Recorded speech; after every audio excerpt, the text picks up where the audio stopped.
जी हाँ, देश में इन दिनों नवरात्रि की धूम मची हुई है। नवरात्र के दौरान माता दुर्गा की पूजा होती है। ऐसा माना जाता है कि इस दौरान जो साधक पूजा पाठ करते हैं उन्हें सुख समृद्धि की प्राप्ति होती है। चैत्र नवरात्रि हिंदू धर्म का बेहद ही पावन पर्व होता है। नवरात्रि में मां दुर्गा की पूजा की जाती है। मान्यता है कि ऐसा करने से घर में सुख समृद्धि बनी रहती है और मां दुर्गा का आशीर्वाद प्राप्त होता है। ये पर्व 9 दिनों तक चलता है और प्रत्येक दिन मां दुर्गा के अलग अलग रूपों की पूजा की जाती है। हम आपको आज बताएंगे अलग अलग प्रदेशों में स्थित देवी के मंदिरों के बारे में, जहां श्रद्धालुओं की भीड़ रहती है। खासतौर पर नवरात्र में इन मंदिरों में श्रद्धालुओं की भक्ति देखते ही बनती है। तो आइए शुरू करते हैं। माता का सजा है दरबार।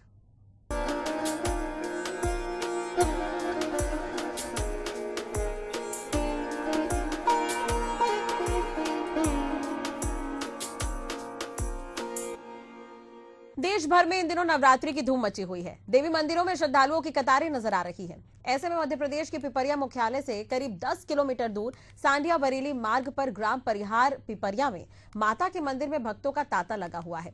यहाँ मां सर्वेश्वरी कुलदेवी संतान दात्री का भव्य मंदिर है। देखिए रिपोर्ट। इस वक्त खड़े हैं हम परिहार पिपरिया में।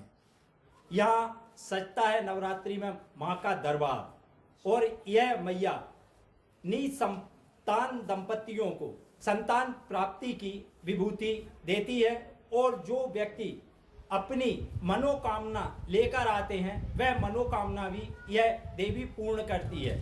यह पिपरिया से महज 10 किलोमीटर की दूरी पर स्थित है। वहीं अगर देखा जाए तो बरेली भोपाल से लगभग 40 किलोमीटर की दूरी पर बरेली हाईवे के निकट स्थित है। आइए बात करते हैं हम यहाँ के परिहार से कि क्या विशेषता है इस माता की और यह कैसे संतान प्राप्ति का वर देती है।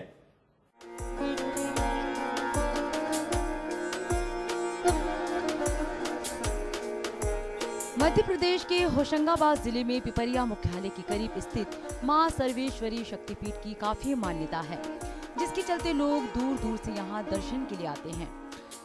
श्री मां सर्वेश्वरी कुलदेवी संतान दात्री माता का मंदिर पिपरिया से करीब 10 किलोमीटर दूर सांडिया बरेली मार्ग पर स्थित ग्राम परिहार पिपरिया में स्थित है। इस मंदिर में करीब 350 वर्ष पुरानी प्राचीन माता जी की मूर्ति विराजमान है। मंदिर में राम दरबार, हनुमान सहित अन्य देवी देवताओं की मूर्ति भी है। मंदिर के परिहार सरदार सिंह ने बताया कि मंदिर में गादी के हिसाब से 6वीं पीढ़ी सेवा कर रही है। बताया जाता है कि करीब 350 साल पहले मंदिर के प्रथम पंडा परिहार देवी प्रसाद को सपने में माता ने दर्शन दिए और कहा कि मुझे यहाँ से ले चलो, मैं सब भक्तों की मनोकामना पूर्ण करूंगी, जिनकी झोली खाली होगी उसको हरा भरा करूंगी। ऐसे में प्रथम पंडा माता जी को लेकर आए और यहाँ इमली के पेड़ के नीचे विराजमान कर दिया। तब से उनकी आज 7वीं पीढ़ी चल रही है और सेवा कर रही है।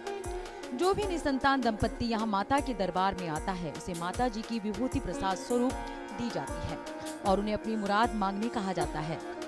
कहते हैं कि माता उनकी मनोकामना पूरी करती है। समय के साथ साथ लोगों की आस्था और विश्वास यहाँ और बढ़ती गई और यहाँ भव्य मंदिर का निर्माण हुआ।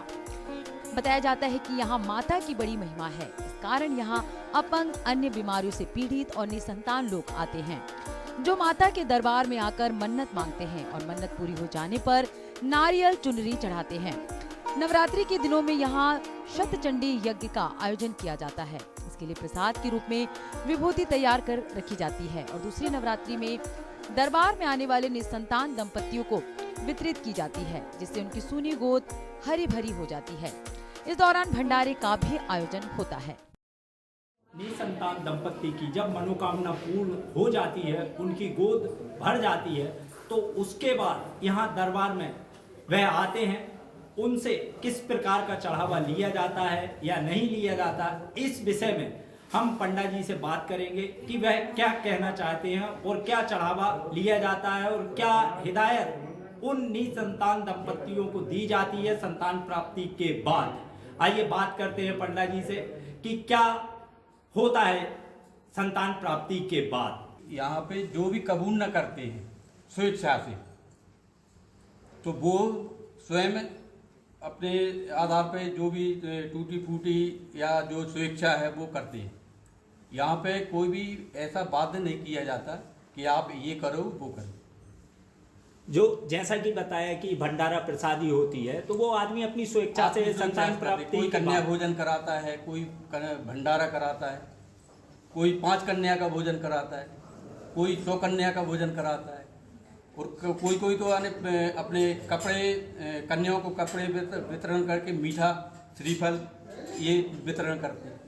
कई प्रकार की व्यवस्थाएं जो अपनी स्वेच्छा से हुई वो उस आधार पर करते हैं। प्रथम पंडा जी, उनको देवी जी ने दर्शन दिए थे और वहाँ से ये अनवरत चलता आ रहा है विभूति का।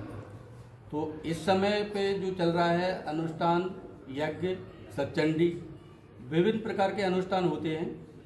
तो सर्व मनोकामना पूर्ति हेतु, सर्वबाधा हेतु, तो उनका जो हवन यज्ञ जो हुआ वो अगले नवरात्रि में भभूति का वितरण किया जाता है और वो 6 माह चलती है। जैसे चैत्र की नवरात्रि में हवन हुआ तो उसकी चलेगी कुंवार के नवरात्रि तक, और कुंवार के नवरात्रि में जो हवन हुआ वो चलती है चैत्र की नवरात्रि, यानी 6 महीने। यहाँ दर्शन करने के लिए मध्य प्रदेश, महाराष्ट्र, छत्तीसगढ़ सहित दूर दूर से श्रद्धालु आते हैं। दर्शन करने आए भक्तों ने बताया कि इस मंदिर की स्थापना लगभग 350 वर्ष पूर्व की गई थी। नवरात्रि के 9 दिनों तक यहाँ अखंड जागरण और भंडारा होता है। इस दौरान सभी प्रकार की समस्याओं का निवारण हो जाता है। हमको कम से कम 3 साल हो चुके थे। हम लोग के भोपाल से हैं। 3 साल हो चुके थे। हम लोग को बच्चा नहीं हो पा रहा था, संतान नहीं हो पा रही थी। हाँ, तो हमको हमारी बहन है कि हमारी गुरु बहन ने बताया था, उसको क्या 10 साल बाद बच्चा हुआ था। उसको अभी बेटा यहीं से हुआ था। तो उसने हमको बताया कि आप अरिया पे पढ़ने जाइए, वहाँ पे आपको 5 दीप लगाइए आपके सामने, आपको बेटा हो जाएगा, बच्चा हो जाएगा। ये है।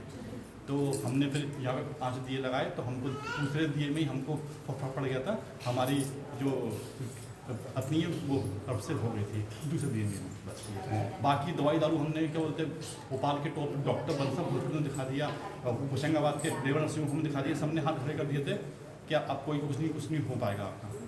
लेकिन माता रानी की कृपा ऐसी रही कि हमने डॉक्टर वाटर की कहीं नहीं आए, यहाँ पे आए तो हमको कर दिया गया। माँ सर्वेश्वरी कुलदेवी संतान दात्री परिहार पिपरिया मंदिर के 7वीं पीढ़ी के परिहार किशोर सिंह ने बताया कि यहाँ राज राजेश्वरी मातृ छाया जन कल्याण समिति का गठन किया जा रहा है। इस समिति का गठन कर मंदिर के माध्यम से निर्धन कन्याओं का सामूहिक विवाह का आयोजन किया जाएगा, जिसके लिए ज्यादा से ज्यादा संख्या में कन्याओं के आने की उम्मीद है। वही मंदिर में निसंतान दंपत्ति की गोद भर जाने के बाद यहाँ पर जो उनकी स्वेच्छा हो वो चढ़ावा चढ़ाते हैं। मंदिर के पंडा ने बताया कि आगामी वर्षों में मंदिर के द्वारा राज राजेश्वरी समिति का गठन किया जाएगा और उसके द्वारा इस मंदिर के द्वारा भव्य निःशुल्क कन्या विवाह का आयोजन किया जाएगा, जिसमें निर्धन कन्याओं का जो 1 से लेके 51, 101 जितनी भी कन्याएं होंगी उनका निःशुल्क कन्या विवाह किया जाएगा इस प्रांगण से। आगामी उसमें समिति का गठन कर क्या कहते हैं पंडा जी इस विषय में कि क्या तैयारी है उनको राज राजेश्वरी समिति गठन को लेकर? तैयारी चल रही है।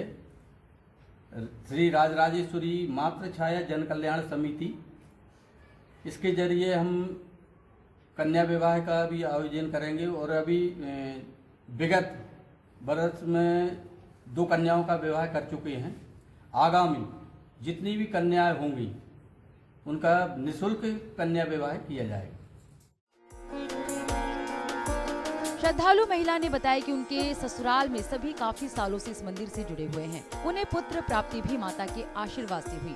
वही उनकी सासू माँ बताती है कि वो भी काफी वर्षों से इस मंदिर से जुड़ी हुई हैं। उनके मुताबिक मंदिर में जो भी निसंतान दंपत्ति आते हैं, माता उनकी मुराद पूरी करती है। मेरी शादी के बाद हम पहली बार आए थे, उसके बाद 2 साल बाद हमें यहीं से पुत्र हुआ, तो आज वो है। मेरे पति भी यहीं से हुए थे, ऐसे हमें बताते हैं, और कुछ की यहीं से हुए हैं। ये हमारी सासू माँ है, ये हमारे ससुर जी हैं। जय माता दी। मेरी शादी को 42 वर्ष हो चुके हैं और मेरे जो पति हैं, मेरी सासू माँ के द्वारा बताया गया कि उनके जमाल भी यहीं उतरे थे और यहीं की वो देन है। और ये जो माता जी हैं वो सबकी गोद भरती है। मेरे यहाँ भी पोता हुआ है और मैं चाहती हूँ कि यहाँ सब आएँ और यहाँ दर्शन लाभ लें और यहाँ से सबको पुत्री की प्राप्ति होती है। कोई भी माँ ऐसी नहीं है जो माँ नहीं बनती है यहाँ आने के बाद। इसलिए मेरी प्रार्थना है कि जो भी माएँ चाहें आके माता के दरबार में पंडा जी से मिले, भभूति ले और यहाँ का दर्शन लाभ भी ले और लाभ उठावें। बुजुर्ग श्रद्धालु ने बताया कि पहले यहाँ पर इमली के पेड़ के नीचे माता जी विराजमान थी, जहाँ आज मंदिर है। वहीं प्राचीन मूर्ति आज भी मंदिर के गर्भगृह में विराजमान है। जैसा कि इन्होंने बताया कि यहाँ संतान प्राप्ति के बाद कोई बंधन नहीं रहता। जो इच्छा है वो इच्छा से आप नारियल मात्र चढ़ा सकते हैं। बड़ियार पिपरिया से संदीप चौरसिया, एशियन न्यूज।